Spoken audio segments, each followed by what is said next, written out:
Welcome to the Minnesota Student Nurses Day on the Hill preview. My name is Linda Mash, and I am the Education Specialist here at the Minnesota Nurses Association.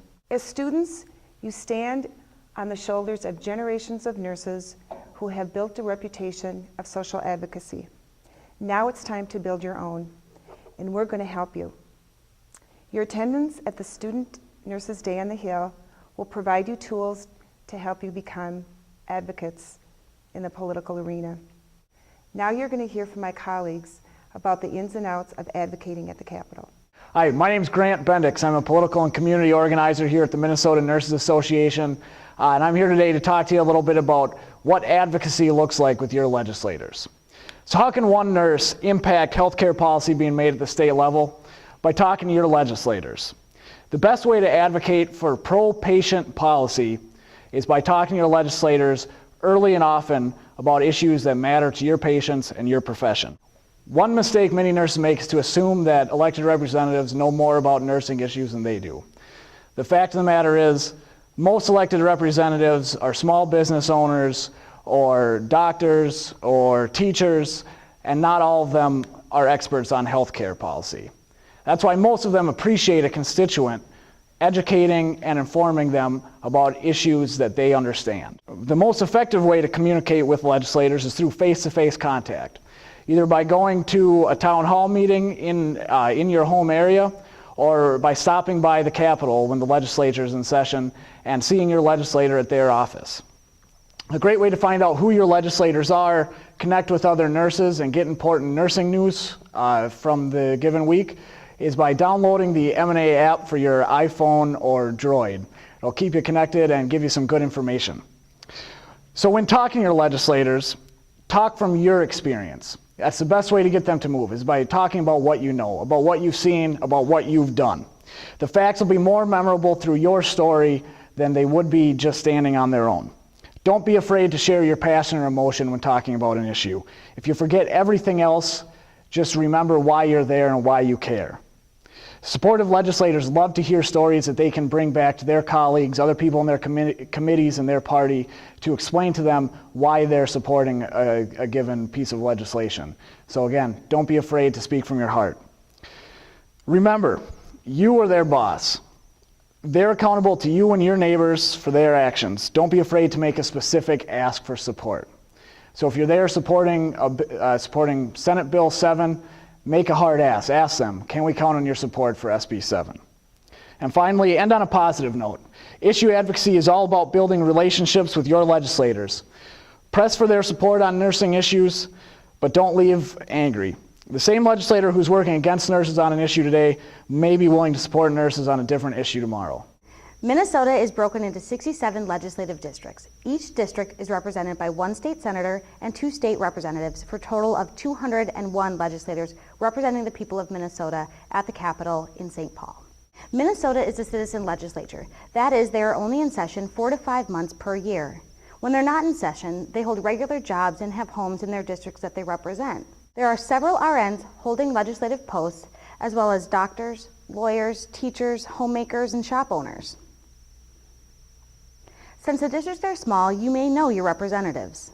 You may go to the same church as them, grow up with their kids, go to the same dentist, anything like that. Little things like that can help you form a relationship with your legislator and can ease you into telling your story.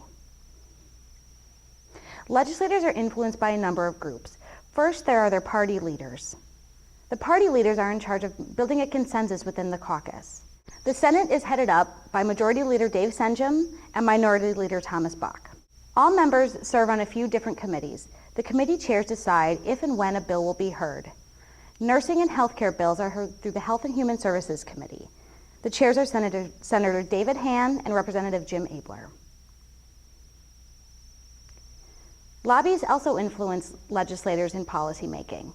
Lobbies tend to get a bad name, but there's not just corporate lobbyists. Nonprofit groups and advocacy groups like MNA also have lobbyists that are there to look out for their members' and clients' interests. The most effective lobbyist is you. Legislators take notice when someone comes and talks to them, not because they were paid to, but because they actually care about the issues that affect them. Remember, you are the best advocate for yourself and your profession. Hi, my name is Carrie Mortrud, and I'm one of the lobbyists for the Minnesota Nurses Association. I'm going to go over a couple of the issues that we've been successful and accomplished at the legislature, as well as let you know some of our issues that are going to be most important this session that we will ask you to help lobby when you're at the Capitol on February 2nd. In 2002, we passed mandatory overtime legislation, which prohibits an employer from disciplining a nurse for refusing to do overtime if he or she feels that the patient would be in danger because they are unable to provide safe care. In 2007, we went back and made that stronger by including the state nurses in that as well. In 2007, we also passed safe patient handling legislation, which requires that employers set up health and safety committees that review units as well as purchase equipment so that we use equipment to move patients rather than just ourselves and our bodies. In 2007, we passed the Freedom to Breathe Act, prohibiting smoking inside bars, restaurants, public places to protect people for health reasons. And finally, in 2007, we helped a large coalition pass legislation around assisted living. So as you can see, nurses have been very important in the last decade, even before that, as Linda stated in the beginning, of setting policy at the legislature to protect our practice, which eventually protects us as well as our patients. This session, we're going to be monitoring and hopefully defeating multiple attacks on labor issues, healthcare reform, and nursing issues. In 2010, there were many reforms made to healthcare, and we would like to protect those that were good and make sure that there is no going backwards on those progressions that we made.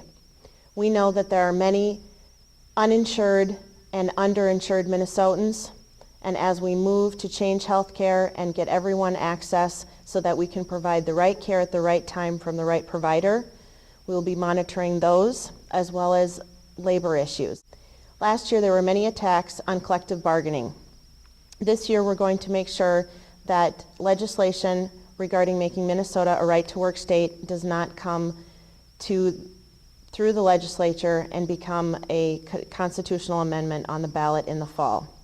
This would be a large detriment to unions, and it would force unions to represent those that don't pay dues.